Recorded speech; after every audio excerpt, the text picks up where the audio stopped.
Om Vakratunda Mahakaya Suryakoti Samaprabha Nirvignam Kurume Deva Sarvakareshu Sarvada. Om Namo Bhagavate Shri Swami Narayanaya Namo Namaha. Shri Sahajananda Swami Maharajaya Namaha. Shri Hari Krishna Maharajaya Namaha. Shri Sadgurubhyo Namaha. Dhyanamulam Guror Murti, Mantramulam Guror Vakyam, Pujamulam Guror Padam, Mokshamulam Guror Krupa. Welcome to SwaminarayanSpirituality.com. This talk is in English. This is Sachin Karnik. Today I want to continue my examination on Sri Swaminarayan Vedanta as a further series of contemplations on Sri Vachanamrutam. To date, 3 different recordings have been made so far on Vachanamrut. This is going to be the 4th one, and this is a further exposition on some of the ideas presented so far. Please keep in mind that this subject is quite intricate, it is transcendental, highly metaphysical, and it is not comprehensible by the ordinary human intellect, although we are attempting to use our intellect. It is by the grace of Bhagavan, by God, by the grace of the great sages, that this can even be understood or even contemplated on. It's very, very far beyond our usual musings even on spirituality. So today I want to show what is the link, at least I'll start to show, the link between Advaita Vedanta and the Vedanta of Sri Swaminarayan. What is the connection between the two? What is the sambandha, the relationship between the two understandings and approaches? So first of all, to clarify one point, I have used the expression that Advaita Vedanta is spiritual suicide. That might sound like a harsh statement to many. That might sound like, why is he saying that, and what do you mean by that? That sounds very strange to say that. I want to clarify what I mean by that, and in my attempt to clarify that, to explain that further, there is no criticism of Advaita. There is no criticism of anyone trying to realize the highest truths of Advaita. And I also want to point out that the highest truths of Advaita Vedanta are already incorporated within the teachings of Sahajananda Swami, who is known as Sri Swaminarayan. So with all of that in mind, let's go into this sequentially and carefully, and hopefully this will become more and more clear to all of us. So first of all, the word Advaita or Advait means non-dual, one without a second. There is no two, there is only one. This is the basic idea. What is that one? That is consciousness. It is described as Sat Chit Ananda, Satchidananda. Right? Satchidananda or Sat Chit Ananda, the three together. This is a way of describing that which is real, that which is eternal, that which is imperishable, that which is absolute, that which is unchanging, undying, always eternally present, that which is Sanatana. The word Sanatana means eternal. So in the history of India and other parts of the world also, the exploration, the discovery of that eternal reality was attempted. That was attempted by the rishis, which I've talked about in many other places. And they eventually discovered the chakras. They discovered beyond that the Brahmanda, 14 lokas of the Brahmanda. And they discovered infinite number of Brahmanda coming and going. They discovered Brahma, Vishnu, Shiv as actual entities, not as some mythological or fanciful projection of the mind. No, actual entities that are in the Devaloka, and beyond that, these are Brahma, Vishnu, Shiv, the Ishwaras. So when Sahajananda Swami is mentioning, as well as in Vedantic scriptures, as well as in Vivek Chudamani, that Brahma, Vishnu, Shiv exist, they actually exist. This is not something that is imaginary. You have to reach that stage to realize if it is there or not. So all of that is described about the existence of the Ishwaras, that infinite universes that are described in the Yoga Vashishta, which is another Vedantic scripture. They describe infinite number of Brahma, Vishnu, Shiv. So this is not something unique to Swaminarayan Sampradaya. That is there in other scriptures also. that there are, even in Tulsi Ramayana, Brahma, Vishnu, Shiva are shown to be infinite in number. These are the Ishwaras. Each Brahmand has the governors of Brahma, Vishnu, Shiva. This is the idea. So, all of this is described in scriptures. These are the realizations of the rishis. We are reading them, thinking about them. We don't have experience of Brahma, Vishnu, Shiva. We are not at that level. What we have experienced are the confusions of this world. But assume for a moment we rise above that. We rise above the confusions and the torments and the problems and the harmful conditioning and the raga and dvesha and all the difficulties that the mind is tormented with. Assume for a moment that that is removed, that is gone, that the mind is brimming with pure energy called ojas. That pure energy, it is brimming with that. It is storing that energy. And with that energy, there is a profound discovery of the chakras, of the 72,000 nadis, of the 14 lokas, the pind and the brahmand, the oneness between the two. And there is breakage out of the physical, subtle and causal body, sthul, sukshma, karan. One has broken out of that into that state that Sajanand Swami Shriji Maharaj has mentioned in Shikshapatri Shlok 116, Nijatmanam Brahmarupam Deha Traya Vilakshanam. That state, that I am the Atman. I am the Satchidananda Atma that is beyond the three bodies that are present. Assume for a moment this is realized. Now assume for a moment that the Brahmanda are realized, and beyond that, ultimately there is a realization of a substratum of consciousness within which the infinite universe is, infinite Brahma, Vishnu, Shiv, infinite Virat Purusha, the infinite different entities, cosmic and transcosmic entities, they come and go. They come and go within the substratum of the infinite consciousness that is called Brahman, that is called Akshara, that is also called Akshara Brahma. And that is without form, that is called Nirakar Akshara Brahma. This is where most of these scriptures have stopped in the Sanatana Dharma. They said that that is it. You have infinite consciousness, there's nothing beyond that. There is only the infinite, unending consciousness. And you, who you are, is that only. You are Atma, or the Atma Tattva that was trapped inside or somehow through ignorance, false identification, was identified with the three bodies of Maya. Three bodies evolved out of Maya. Once that Jnana is there, you are evolved out of it, and you have realized that you are the Atman. Then the Atman is substance-wise the same as the oceanic consciousness of the Brahman. The analogy that is given is the drop and the ocean analogy. The drop is water and the ocean is water. What is the difference?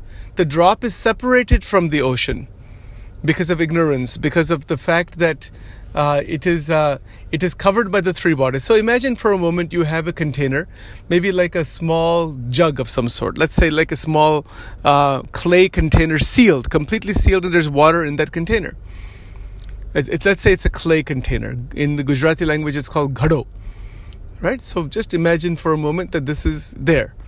And there's water inside that container, and that container is in the ocean. So this is our situation. We are in the ocean of consciousness all the time. So we, who I consider to be Sachin as a separate being, as an individualized being with my personality, with my mind, with my thoughts, my feelings, my body, all those things, the causal body and all that is present from time immemorial, I consider that to be the me, which is what? That is identification with that pot, with that ghado, with that clay pot that is in the ocean. The water inside the clay pot has forgotten that it is the water, and it is identified with that pot. This is a crude analogy, but it works. Now, the identification with that clay pot is what Shriji Maharaj in Vachanamrut number 7, Garada 7, is calling as the Jeev Nu Anvay Swarup.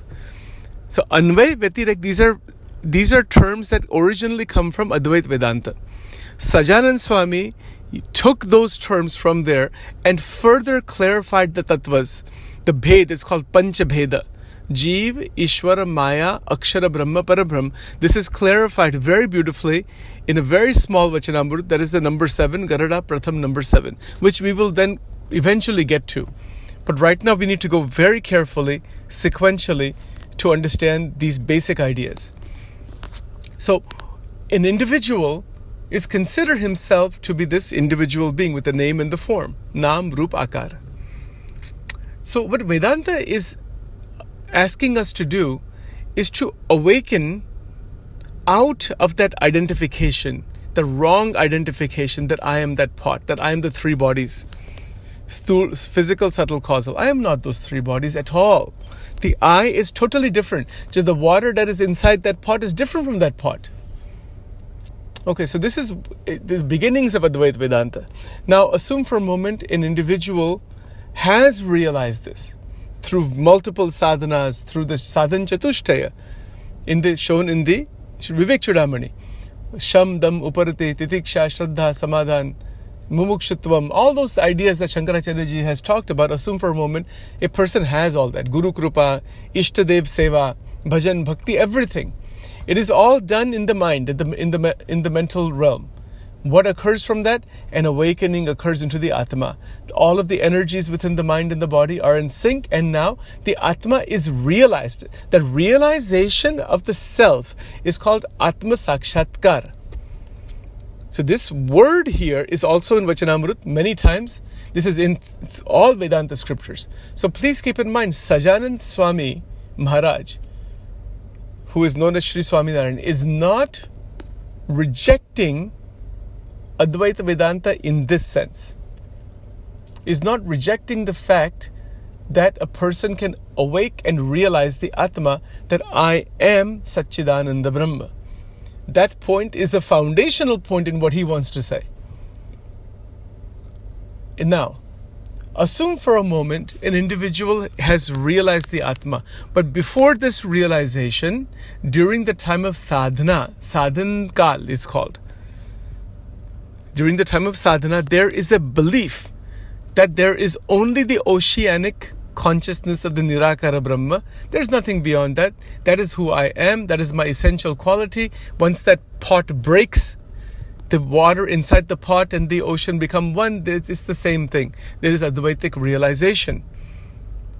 If such an understanding is there, and there is no belief or understanding or faith or like a tattvic realization during the sadhana time that there is Paramatma or Parabrahma beyond that Akshara Brahma, beyond that Nirakara Brahma, there is a form of God. If that is not there, then the mumukshu, the sadhaka, in the mukta state, in the released state, when that pot breaks, when the deha abhiman breaks, the Nirakara Atma and the Nirakara Akshara are one. And that is where the Nirakara Atma loses its personality. It loses completely its personality when released from the physical body. And so there's no more reincarnation. There's no more rebirth. There is a destruction of the causal body. Assume for a moment that has happened, which is highly unlikely, but assume for a moment that that's happened. And if the causal body is destroyed with the understanding that there is only the Nirakara Brahman, and the sadhaka begins to get glimpses of the Nirakara Brahman, and then sees that is the reality, and sees the oneness between the Atma and the Nirakara Brahman, then says that is God. That is what Shankaracharya ji is talking about. Now, if that is all that is there, then that is what I will call spiritual suicide. That because there's no personality of any kind, there's no you to experience anything. There was a you to experience the Brahman, even the Nirakara Brahman, when you were embodied and you're going between Savikalpa and Nirvikalpa states. But when the Savikalpa state ends, when the body itself ends and you're in Samadhi, like Ramakrishna Paramans and days of Samadhi in Nirvikalpa state after meeting Guru Totapuri, there is no you. There's no you that is even experiencing anything. There is the one without a second, which is what Advaita is saying. And that is exactly what Sajanand Swami is calling as Nirakara Brahma. And he uses the expression, which is not used in any other scripture, to my knowledge. And I'm pretty sure it's not there anywhere except in Vachanamrut. He uses the two words Brahma Shushupti. That means that the Jivatma that was embodied is no longer embodied, that Nirakara Atma has lost its causal body. And because of losing the causal body, the cycle of transmigration of rebirth, Janam Maran Ka Chakkar, going back and forth inside the Brahmand, in the different yonis, and the Devlok and Swarglok and Taplok and the different, in the Narkalok and the Prithvilok, all of that has ended. It's gone. Permanently gone. It's gone, and that is called moksha. That is called a type of moksha where there is the Nirakara Atma is itself now one with the Brahman. It's because they're actually the same quality. The consciousness is the same. It's not two different things. It's like the water inside that clay container, that clay vessel. That water inside that clay pot that is completely sealed is the same water that is outside. The quality is exactly the same. So if the quality is the same, as soon as that pot breaks, or even if you get a crack, even if a crack occurs and the two begin to mix, the identification with the Brahman begins. That is where the Upanishads are saying, Soham Ayam Atma Brahma Tattvamasi Pragnananam Brahma Sarvam Khalvidam Brahma. These are the Mahavakyas. There are 6 of them. So those Mahavakyas are this oneness of that water between the clay pot and the outside ocean. As soon as that pot breaks, what is that breakage? That is Jnana. That is clear vision. That is seeing things as they are. That is de-identifying with the illusions that appear to be true. That is no longer getting entangled in any attachments within the 14 lokas. Pinda Brahmanda se Paranija Atma. Muktanand Swami has written that also. So now consider this state. That a sadhaka, bhakta embodied is now going outside the body, nirvikalpa samadhi. And maybe the body is ended. The body is now ended. The karma, there's no more force left to maintain the body. The body is ended like a snake that sheds the skin. This example is given in Vedas also. The body is ended. That is a Paramahansa. Paramahansa who has realized that the Atma Tattva and the Brahman are one, and the body is just a cover that can be shed anytime. There's that much realization that I am not these 3 bodies, so the physical body can be shed anytime by a true Paramahansa. And that state is written in Vedas by Bhagwan Swaminarayan. So, that state, keep attention on this state now. The great mukta, the great bhakta or mukta has now seen the Nirakara Brahma while embodied in Samadhi, comes in and out as Nirvikalpa Savikalpa, eventually winds up in Nirvikalpa Samadhi into the Nirakara Brahma, and it's game over. Sajanand Swami Maharaj says, such a bhakta, mukta, who doesn't consider Paramatma beyond the Akshara Brahma, will be permanently, forever, for all times lost in the Nirakara Brahma. It is a dissipation of the individuality. Your individuality is gone. Obviously, if the water inside that clay pot that is sealed, that clay pot is broken, where is that water now that is now mixed with the ocean water? This is an analogy, not 100% accurate, but it's close. You cannot identify where that water was anymore. It's the infinite consciousness, Aham Brahmasmi. Is it there? Yes. If that is your destination, then you will not exist anymore. That much is for sure. That is why I use the expression spiritual suicide. There's no you to experience anything. What is there? So then the question is, what happened? What's the problem with that? Why not go into that? Right? If it is also Satchidananda Brahma, you are Satchidananda Brahma, and it has become one, so that is the infinite consciousness. What is the issue with that? Well, first of all, there's no issue with it. There's no criticism of it. It is simply that it is being doomed inside that infinite consciousness. Doomed in the sense dissipated. That's it. That's the end of it. That is moksha. Permanent moksha. Right? And that's the end of it. Then there's nothing that you can see beyond that. Now, Sajanand Swami, throughout Vachanamrut, has cautioned against entering into that Nirakara Brahma. What he's saying, he's not denying that it exists, but he says it is Satchidananda, no doubt, but that Satchidananda is very similar to it is just a state that is just abiding. It's just there. So he uses the word Shushupti. Brahma Shushupti means what? That it is like the Shushupti Avastha, but it is not Shushupti Avastha. Shushupti Avastha is a nothingness. This is a type of something. It is there. Consciousness is there, the ground, as J. Krishnamurti would say. It's there. But it is like Shushupti. There's just no experience of any kind, other than the fact that the Brahman alone is. That's it. And Mahamaya is also not there. Mahamaya is gone. The causal body is gone. So if that is your destination, as is the destination of so many in the Advaitic path, as long as the causal body is there, you cannot go into the Nirakara Brahman. The causal body will pull you back into the sansar again.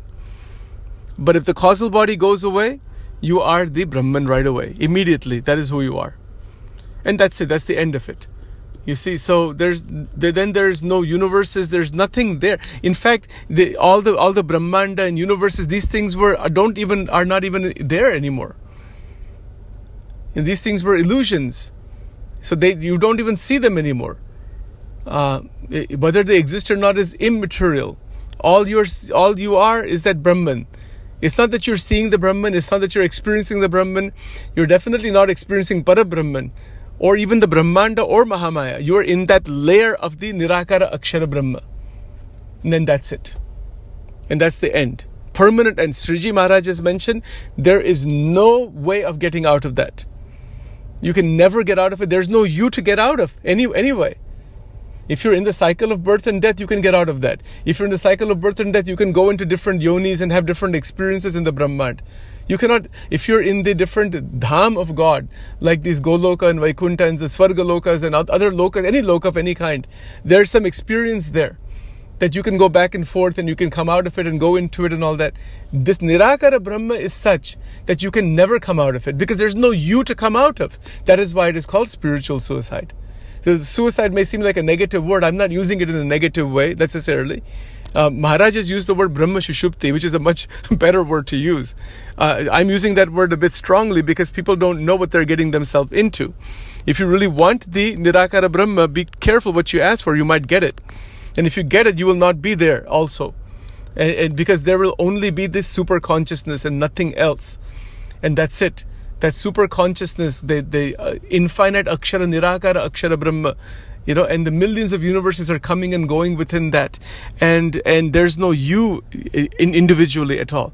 Now, what is Sajanand Swami saying about what is beyond this? He is saying something beyond all of this.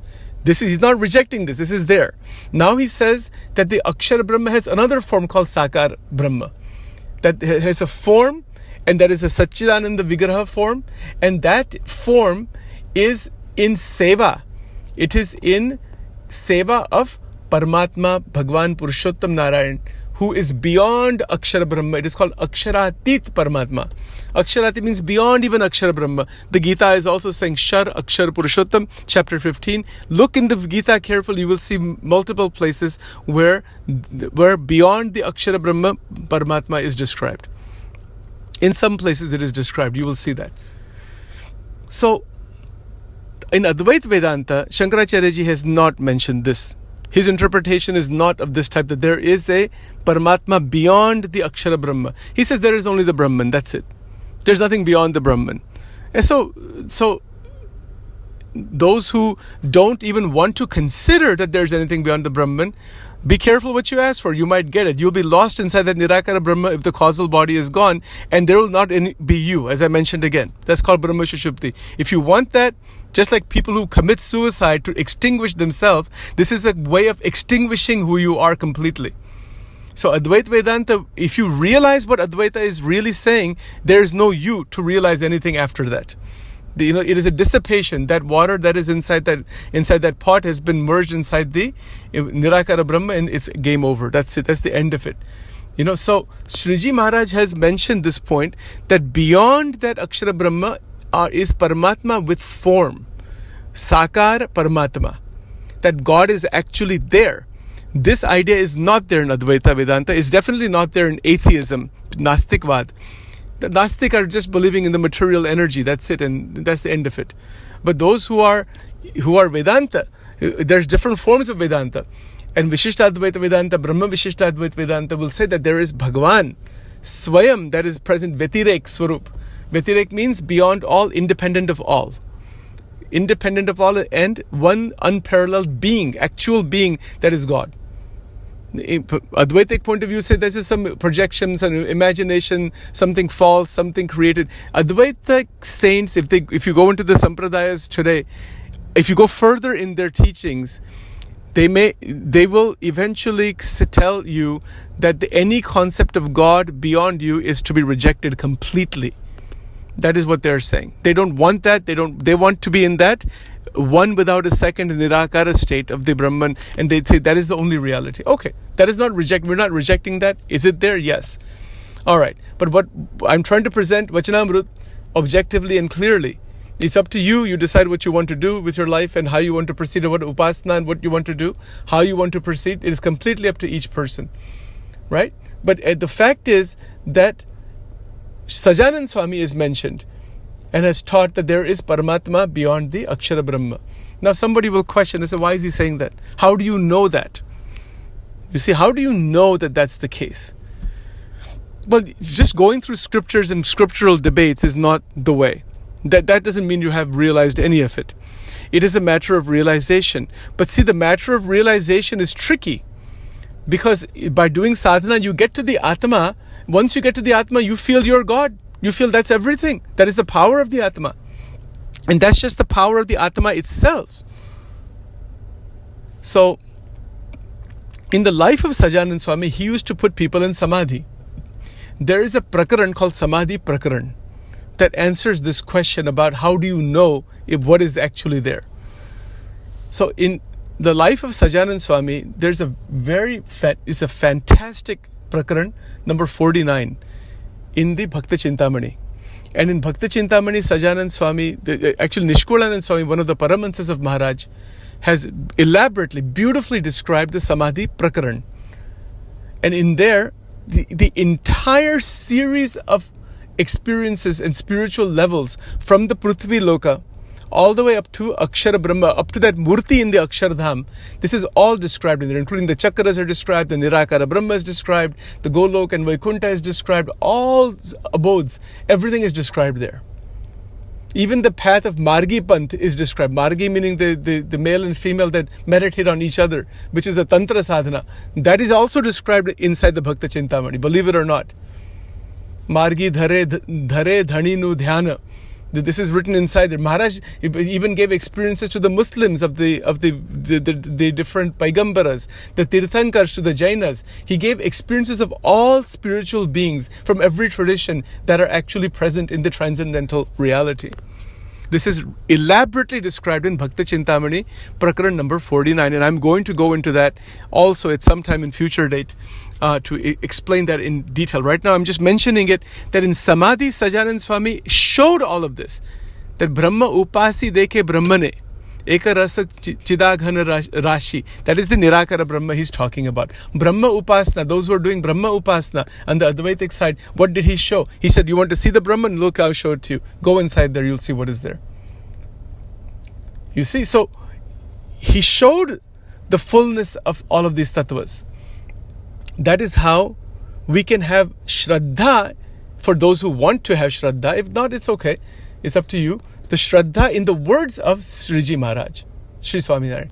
It's a matter of Shraddha because he is speaking from his Anubhav, he is speaking from his realization, he is speaking from his own power by placing people in Samadhi. Those who went in Samadhi talked about these things. Now somebody could say, no, I don't believe this thing, that's what Samadhi and what is Brahman. Then that's okay, then one can live in this world as one is and finish one's life one day, that's all. What difference does it make? You see? But the fact is that those who are wanting to realize these higher truths, who are involved in spiritual paths, that is who the Vachanamrut is for. Vachanamrut is a highly advanced text. It is the Vedanta of Vedanta. It is very, very advanced. But it is spoken in simple Gujarati for the benefit of the people at that time in the villages and towns and whatnot. But it is spoken from Anirdesh, from that highest of realization as per Maharaj's teaching. So what Maharaj is saying is that there is that Paramatma Bhagwan Swayam, who with form, not male or female, that is residing as Aksharatit Paramatma, as residing as the Mool Swarup. It is called the Mool Swarup, the Mool Tattva, Parabrahma Tattva. Even in the Hindu tradition, we have this word Parabrahma. That means beyond the Brahma. Or Param Brahma. Sometimes Param Brahma is used and Parabrahma is used. Both words are used. So, what Shriji Maharaj is saying in Garada Pratham 21, if you go further, he says if you have the upasana, worship of that Aksharatit Paramatma, in whichever way you're worshipping God, ultimately you're worshipping the same God. God is only one. God is not two different things. Ekameva Dvitiyam Brahma, Sarvadeva Namaskaravam Keshavam Pratigacchati. All the different ways of worship lead to the only one ultimate reality. That ultimate reality is not the simple Nirakara Brahma as per Vachanamrut. Ultimate reality is Paramatma beyond the Nirakara Brahma. Okay, I will talk more about this further when we go into this, but keep this much in mind for now, that the Brahma Tattva, beyond the Brahma Tattva is Paramatma Tattva, and that Paramatma Tattva is with form. Now to see that form of God, to see that Mool Swarup, to be in Sevan, to be in connection with that Mool Swarup, one needs to have, during the time of sadhana, several things. One is tremendous nishta and faith that God has form. It is called Sakar Bhagwani Nishta in sadhana. It is a developed nishta that I have this faith that God has form. Okay, this is point number one. With that faith, there is the worship of God, and the devotee wants to please God, doesn't want to become God. Okay, it wants to do seva of God. Seva muktish chagamyatam. In Shikshapatri, Sajanand Swami mentioned very clearly that in the mukta state, there is seva of that Paramatma. That there is sevan, that there is drinking the bliss of that joy of the Lord, of Bhagwan Swayam. So what happens now in the released state? When the Nirakar Atma is doing upasana through the body, mind, with the Sakar Nishta in the mind, what happens? The Jivatma, the Nirakar Atma, by the grace of Paramatma, is developing what is called a Brahmamaya Sharira. This is going to come in the first Vachanamrut only. So Brahmamaya Sharira means what? That Nirakar Satchidananda Atma is, it transforms, it grows literally into a body that is made of the Brahman. The substance is the same, but it is a form. It is called Brahmamaya Sharira. Maya means what? That it is composed of the Brahman. So that substance is the same as the Nirakara Brahman, Akshar Brahman, or the Atma Tattva. The substance is not a physical substance, it is the divinity, Satchidananda. But that which was formless is now given a form called Brahmamaya Sharira, or that form is developed through upasana in the mind with the Sakar Paramatma. And that is called Brahmamaya Tanu. It is called Brahmamaya Sharira. It can also be called Bhagavati Tanu. The Bhagavati Tanu, this is a more advanced subject. What is even the difference between those two? I'll cover that later on. So the Brahmamaya Sharira is developed with the Sakar Nishta.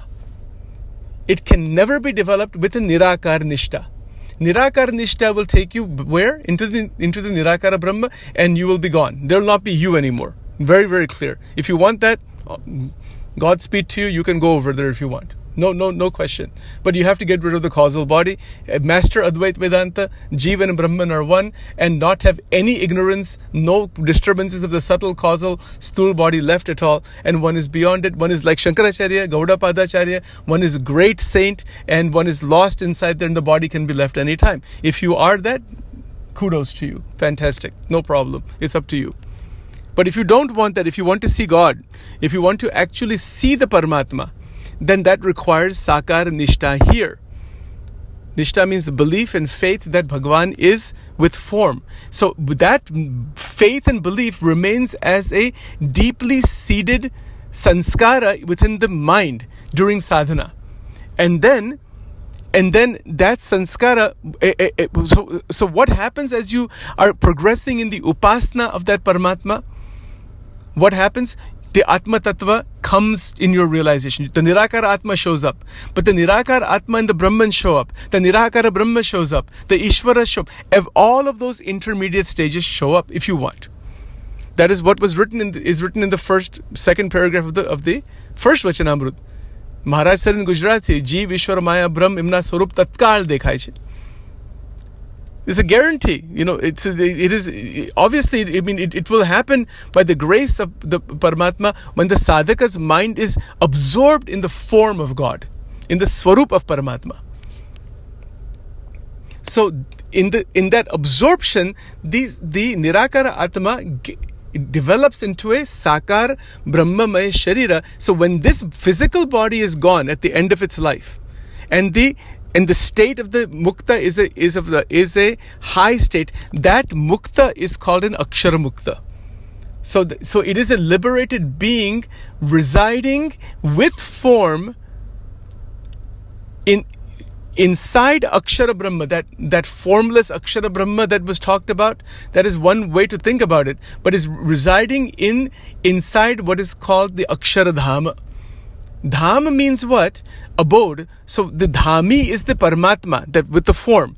So to be able to see the Paramatma, to be in touch with that Paramatma, that physical, that Brahmamaya Sharira, that spiritual body, is given by the grace of God, by the Sakar Upasana, and that Nirakara Atma gets a divine form called Satchidananda Vigraha of a mukta, of a liberated being, not male or female. It is a liberated being emitting tremendous light and Aishwarya, and that liberated being is called a Akshara Mukta. And that Akshara Mukta is then able to see the Paramatma that is beyond Akshara, Aksharatit Paramatma. It is only when the Nirakar Atma goes into that state of Akshara Mukta can that Paramatma be seen. Only through that body. Otherwise, everything else, that Paramatma exists everywhere. That Paramatma exists even within that Nirakara Brahma exists, but that is called Anvay Swarup. So the actual Nirakara Brahma is a Sanatana Dham. It is there. Mahamaya is lost. Mahamaya is no longer there. In Atyantika Pralaya, the Mahamaya is gone. So as soon as the Mahamaya disappears in Atyantika Pralaya, then the Nirakara Brahma shows up, and this is the infinite consciousness. Shankaracharya says that is the end point. He hasn't differentiated, but no. Sajanand Swami and other Acharyas also, they said no. There is Paramatma beyond that. And so, the only way to even see that Paramatma is that Upasana has to be maintained. Now, Sriji Maharaj mentioned also that once you're doing upasana, if you're following the path of upasana, of Bhagavan, and you're going further and further and further, and you realize the Atman, what can happen, he's cautioned against this, is that sense that who you are seems to be so glorious that the Paramatma is forgotten. Bhakti gaun thai jai in Gujarati, upasana gaun thai jai, Bhagwan ni murti gaun thai jai. This is all written in the Swaminarayan scriptures. So then what can happen? One will then again move away from the murti of God. So one will then just be in that layer of the Nirakara Brahman again, and that murti will be only seen as a support to the realization of the Nirakara Brahma. This has happened to even Swaminarayan sadhus. They come to a certain stage and then they forget about any upasana and guru and everything. It's all false, and they say that Brahman is real, that's it. This has happened even to saints that I have known actually. You see, so it can happen. Now somebody will say, well, that's the truth. People have argued about these things and debated about this. I'm not trying to present any argument or debate. But the fact of the matter is that if you are interested in seeing the Paramatma, that Sakar Nishta and Bhakti and Upasana need to be maintained even in the Brahmic state. That is why in Shikshapatri, Shlok number 116, the Shlok is clear. Nijatmanam Brahmarupam Dehatraya Vilakshanam Vibhavyatena Kartavya Bhakti Krishnasya Sarvada. The end of that verse is saying that the Bhakti Krishnasya Sarvada in the released state, Seva Mukti Shagamyatam. This is the perspective or the Vedanta of Sajanand Swami Maharaj. Please do not misunderstand what I'm trying to say. I'm not criticizing anybody.